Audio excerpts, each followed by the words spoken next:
You know what? This is the difficult part of analyzing Vancouver Canucks hockey games in the year of 2025. There are so many things that we can talk about that went wrong in this Canucks and Carolina Hurricanes game. The deserve to win-o-meter was off the charts for the Canes. The shots on goal were off the charts for the Canes. But the Vancouver Canucks still, with all the adversity they have faced, with no Quinn Hughes, no Thatcher Demko, the start of a road trip, and probably Kevin Lankinen's biggest task yet, the Vancouver Canucks still found a way to get a point, and in fact, they led this game 3-2. They had a chance to win in regulation. It almost happened. But, oh boy, it's Taylor Hall, it's Sebastian Aho, it's my guy Shane Gostisbehere, whom I have in fantasy this year, so I was hedonistically a happy camper when he ended up scoring the game-winning assist. But Vancouver in this game against Carolina, they got absolutely dominated via all the metrics that we use to analyze hockey games. But they still put up a fight. They still got a point.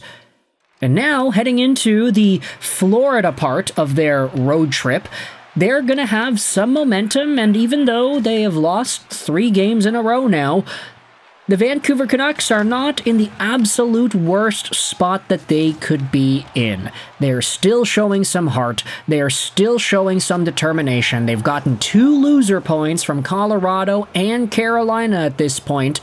So there you go, there's the perfect overtime streak coming to an end. And even still, Vancouver had ample opportunity to seal this deal in OT. They had the puck under their possession for most of the overtime period. They just couldn't get it to go. And admittedly, they didn't get the best chances. They didn't really force Pyotr Kochetkov to make the most amazing, outstanding saves of his career in this one. Kevin Lankinen, though, was pretty good, even though he did allow 4 and the overtime winner.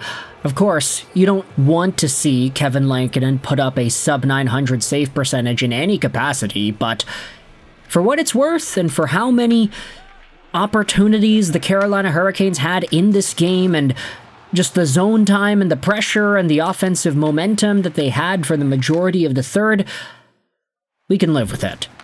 In a game without Quinn and a game without Demko, the Vancouver Canucks still showed some heart.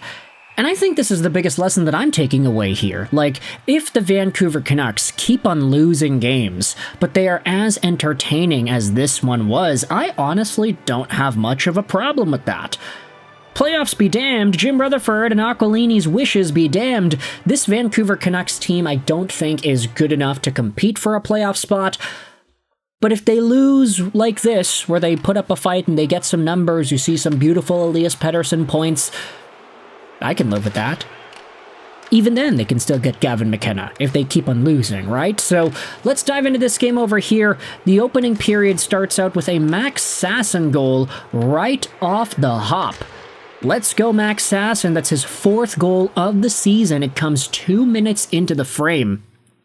It's played up into the neutral zone, where Mackenzie McEachern ends up backing into the Carolina D-man, who is on the play there. It is my guy, Shane Gostisbehere. McEachern and Gostisbehere fall at the Carolina blue line, leaving the puck open in no man's land. Sasson picks it up, comes in on Kochetkov, it's a breakaway, and he finds the back of the net.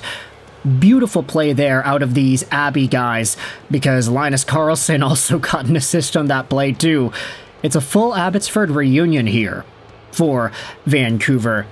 1-0 Canucks super quickly into the opening frame, but then we see Carolina strike back twice in a row. It's Andrei Svechnikov at 4:20 and at 5:14 who ends up getting 2 goals, his 5th and 6th goals of the year. These plays, I mean, you can say Vancouver just kind of tossing the puck out to nowhere. They're caught on a weird change. This results into the first Andrei Svechnikov goal. where Tyler Myers tries to clear the puck out, but it gets knocked down.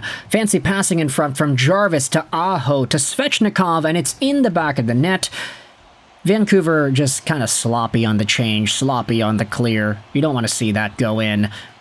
Just under a minute later, you have yourselves Vancouver going to the box. It's Marcus Pettersson with a very tough penalty. He ends up cross-checking Seth Jarvis, but in the midst of the play, Jarvis got cut by, it looked like the stick of his own teammate Andrei Svechnikov behind the goal line, and this is a play that results in Jarvis writhing in pain on the ice. Yes, he got cross-checked by Marcus Petey, but the thing that actually caused him the most pain was caused by his own teammate, so that's super unlucky for Seth Jarvis there. He ended up leaving the game, and Vancouver was on the penalty kill once again, where Andrei Svechnikov buries a Shane Gostisbehere pass from long range. Beautiful cross pass, and then Svechnikov with the 1-2. It beats Lankinen again.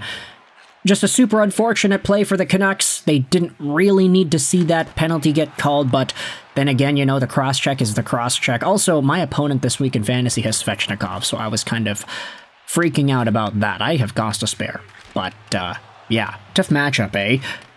Jarvis' sacrifice is not in vain as Carolina goes up 2-1, but then things take a turn for the worse for Vancouver yet again, when Evander Kane ends up high-sticking K'Andre Miller on one of the stupidest plays I think we might have seen all year when it comes to a penalty being taken.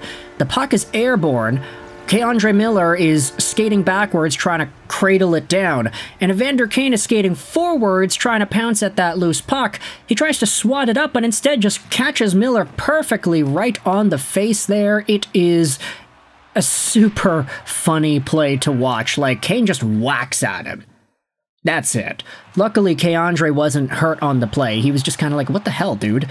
And Evander ended up taking the penalty. This is where Elias Pettersson comes out. He comes onto the shorthanded PK unit, steals the puck from Carolina as they're trying to break it out of their own zone. How do you do? Sorry, Sean Walker. It's a beautiful play by Petey to steal it and rip it on goal on Kochetkov. He gets his 4th goal on the season on a beautiful steal and snipe. Pettersson, you gotta do more of that, buddy. Oh my gosh, I get that he has been overcharged this season because of the faceoffs he's taken, but this goal was amazing. The game is tied up here, and heading into the second period, Vancouver has a power play where some fancy passing from Pettersson to Besser finds Conor Garland on the far side, and he ends up making it 3-2 Van. Petey goes cross-ice to Besser, back cross-ice to Garland. It's a right-handed shot on the right side, a difficult one for the 1-2, but he ends up burying it by Kochetkov. 3-2 Vancouver for most of the game here. And then the next goal, 3-3. It's Taylor Hall. From Shane Gostisbehere and Andrei Svechnikov, a goal where Svechnikov just kind of steals the puck from Tyler Myers and Max Sasson down low behind the Canucks goal. Then he centers it back out for Gostisbehere, who goes back across for Hall. The Hurricanes, they pass the puck a lot, and they create some really nice looks towards the goal because of it. This was one of the many opportunities that they had. They just totally outchanced the Vancouver Canucks, outshot them, outchanced them, out-expected goalsed them by a significant margin. This one just happened to go in. Lankinen can't stop it. And then in the overtime, as we had said, Vancouver had the possession for the majority of the play, but they could not bury it by Kochetkov. Inevitably, in the last minute of OT, you had Sebastian Aho winning a face-off back to Gostisbehere. He then goes back over to Aho, who spins around Elias Pettersson. He kind of catches Petey on the pivot, opens up a lane to the net, comes in, shoots, and scores. It's a beautiful goal by Sebastian Aho. Yet another overtime winner for him. And Vancouver falls 4-3 in a game where, honestly, based off of how much they had the lead, based off of how much they made it interesting in the overtime, yeah, sure, they had a 10% chance to win this game, but at least they got a point. Is this me succumbing to the inevitability of Vancouver losing and not being a good playoff team this year? Maybe.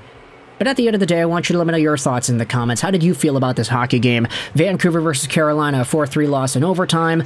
I hope you enjoyed this video. Sign on. And bye.